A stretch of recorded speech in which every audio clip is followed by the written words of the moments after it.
Today we're looking at average rate of change. It's a new term for an old concept. So average rate of change just means that we're trying to find the slope between 2 points, which you guys are used to doing from Algebra 1. Now, let's say we have this graph. Let's graph it in orange. And let's say that we're looking at distance from home,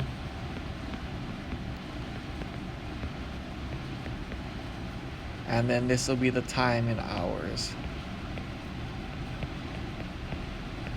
Alright, so let's say you just went traveling, I don't know. You started off at 0, then you went someplace, came closer to home, went someplace else, and then ended up at this point here. Alright, so if we're trying to find the average rate of change, all we're doing is we're trying to find, like say we're trying to find the average change between time 0 when we left home and 4 hours later at the end. What we're trying to do is we're trying to find the slope between these 2 points. So it's pretty easy, pretty straightforward once we understand what we're trying to find and how we're going to go about it. So again, we're looking for slope between 2 points. Now it's going to get a little bit more abstract because they're giving us just the function. We could definitely graph it, we could find the points, and we could find the slope between those 2 points easily. However, we don't always have graphing technology in front of us. So they're asking us to find the average rate of change of y equals x squared minus 4x plus 1 from 1 to 3. And we're going to do this without using a graph. So we're going to go ahead and find the 2 points, right? So we have to find the 2 points first. 2 points. Now we're not given the points, so it's not super easy. But what we need to do is we need to take the x values here. These are our x values. And we're going to plug them in. So we're going to substitute x values. Oops.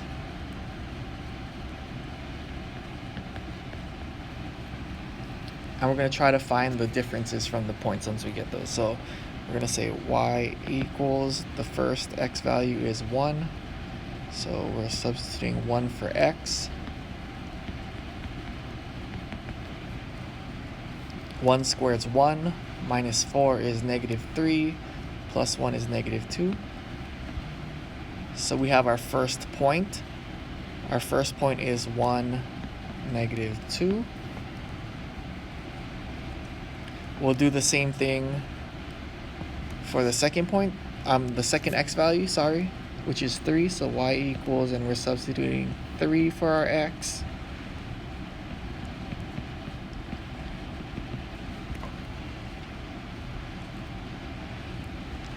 And then we have 3 squared is 9, minus 12 is negative 3, plus 1 is negative 2. So we have 3, negative 2.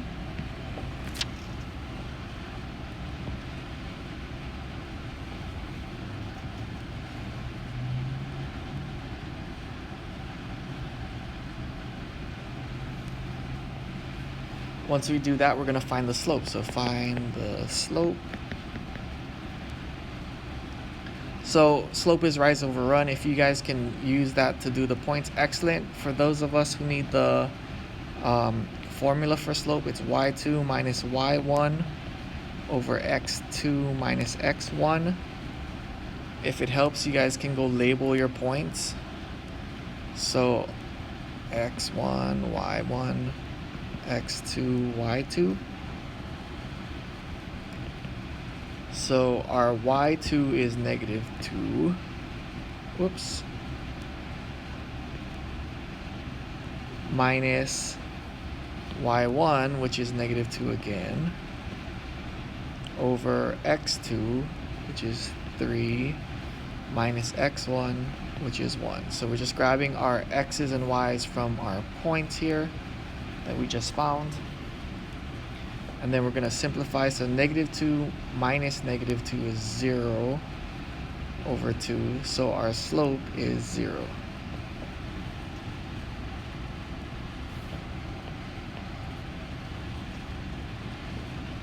Alright, so quick recap. What we did was we're given our function, we're given our x values here. We're going to first substitute our x's, our 1 and our 3 into our function. That's step 1. From that, we're going to be we're going to be finding our 2 points. So this is point 1. It's our first point and our second point.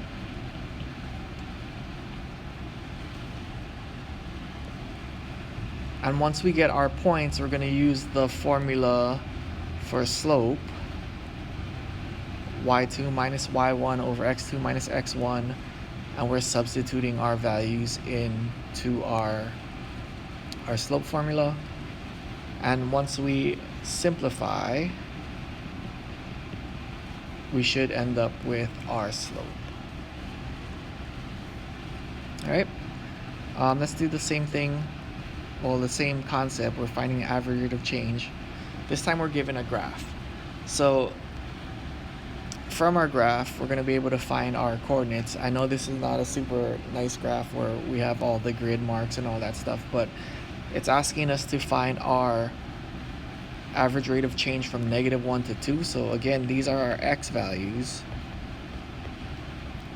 We're not given our function in variables and numbers. We're given our function as a graph. So if they told us that our point at -1, right, the starting point at -1 was -1, 3, and they told us that our second point at 2, sorry, this graph is not very good, but at 2 it was -5. Well, we already have our 2 points, right? So we're just gonna find the slope between the 2 points, -1, 3, and 2, -5. And again, we're using these points because of our x values, right? The starting x value is -1, the ending x value is 2.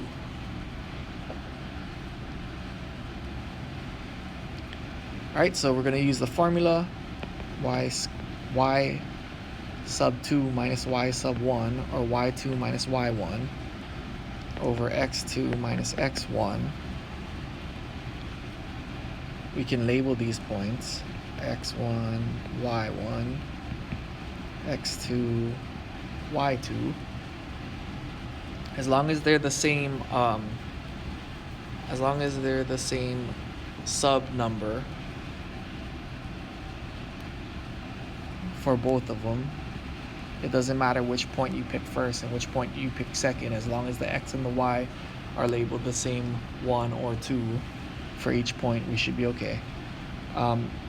Let's plug in our numbers. So y sub 2 is -5 minus y sub 1 is 3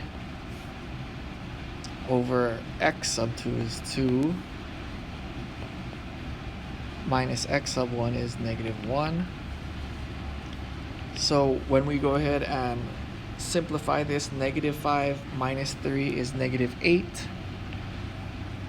2 minus -1, be careful there, it's like plus. So our slope is -8 over 3. Alright, so make sure you've taken your notes. Make sure you have any questions that you have written down and that we can get them squared away next class. Good job. See you later.